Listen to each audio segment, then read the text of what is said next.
সন্ধ্যা নাগাদ একটু রেডি হয়ে গেছি, যাব একটু বাজারে।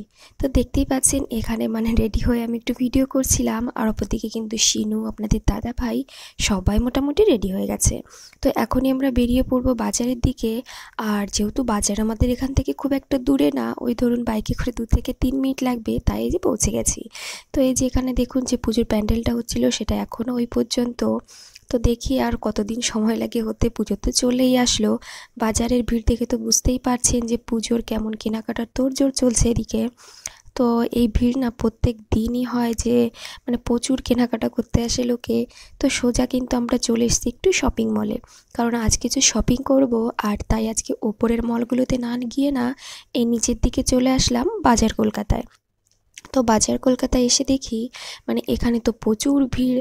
দেখতেই পাচ্ছেন যে চারিদিকে কিন্তু শুধু লোকের আনাগোনা।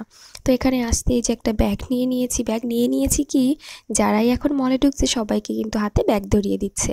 তো তারপর এখানে এসে যে কিছু ড্রেস দেখছিলাম, ভালোই সুন্দর সুন্দর সব কালেকশন এসছে। পুজোর যে সমস্ত কেনাকাটা সব স্টার্ট হয়ে গেছে, তো তাই সমস্ত জিনিস কিন্তু নতুন করে করেছে আর কি, ফিল আপ করেছে। তো এখানে দেখুন প্রচুর লোকজন, আর জামা কাপড় তো প্রচুর।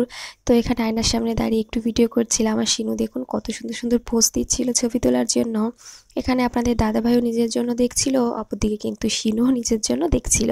ও এখন না বড় হয়ে গেছে, কারণ মলে গেলে নিচে দেখি একা একা সব নিজের জামা খুঁজে খুঁজে বের করে, পছন্দ করে, এইটা করে আর কি। তাই এখানে যে কটা জামা ওকে পরাচ্ছিলাম সবই কিন্তু এত বড় বড় হচ্ছিল, কারণ ও তো একটু রোগা, সেই জন্য হাইটে ছোট হয়ে যাচ্ছিল, আবার সাইডে কিন্তু প্রচুর ঢিল হয়ে যাচ্ছিল। তো অনেক জামাই ওকে পরিয়েছি, প্রচুর জামা, ও তারপর আর জামা পরতেই চাইছিল না। তো এটাও দেখুন কেমন কেমন একটা ছোটো মতো লাগছে না, আমার একদমই ভালো লাগছে না, কোনো ড্রেসই খুঁজে পাচ্ছি না ওর জন্য। তো তারপর পেয়েছিলাম একটা খুঁজে, তো সেটা নিয়ে এবার আমরা এই যে বেরিয়ে পড়েছি। তো এখানে দেখুন এখনও এখন কিন্তু রাত অনেকই হয়ে গেছে, তবুও কিন্তু প্রচুর লোকের আনাগোনা। তো এখানে এই যে চলে এসেছি একটা ব্যাগের দোকানেই, কারণ এই যে এই জিনিসটা দেখতে পাচ্ছি না, এইটা আমার খুব দরকার ছিল। দরকার ছিল কি, অনেক দিন ধরে ভাবছিলাম নেব। তো এর ভিতর দেখুন 3টে ব্যাগ রয়েছে একই রকম, এটা আমি বাড়িতে নিয়ে যাব, কারণ বাড়িতে না ড্রেসিং টেবিলের ভেতরে সব জিনিসপত্র আমি উল্টো পাল্টা করে রেখেছি, আর ছোট ছোট কৌটাই করে রেখেছি। তাই ভাবলাম যে ওরকম যদি একটা ব্যাগ হয়, তাহলে সমস্ত জিনিস খুব সুন্দর করে সাজিয়ে রাখা যাবে। তো তারপরে দেখতে পারলেন যে আমরা চলে এসেছি সবজি বাজার, এদিকে চলে এসেছি এই যে মুদিখানার বাজারের এদিকে, কারণ আজকে বেশ কিছু জিনিস নেব। সেগুলো না হচ্ছে এই যে এখানে দেখুন কত রকমের ডাল রয়েছে, এখান থেকে কিন্তু কয়েক রকমের ডাল আমরা কিনবো। তো এই ডাল কিসের জন্য নিচ্ছি সেটা আপনাদের বলছি। আপনাদের দাদা ভাই বলছিল যে আমরা কিন্তু বেশ মোটা হয়ে গেছি, আর সামনে যেহেতু পুজো আসছে, পুজোর সময় তো খাওয়া দাওয়া চলবেই, যেমন আড্ডা তেমন খাওয়া দাওয়া। তো এই খাওয়া দাওয়ার কারণে আমরা আরও মোটা হয়ে যেতে পারি, তাই এখন থেকে কয়েকদিনের ডায়েট আমরা করব।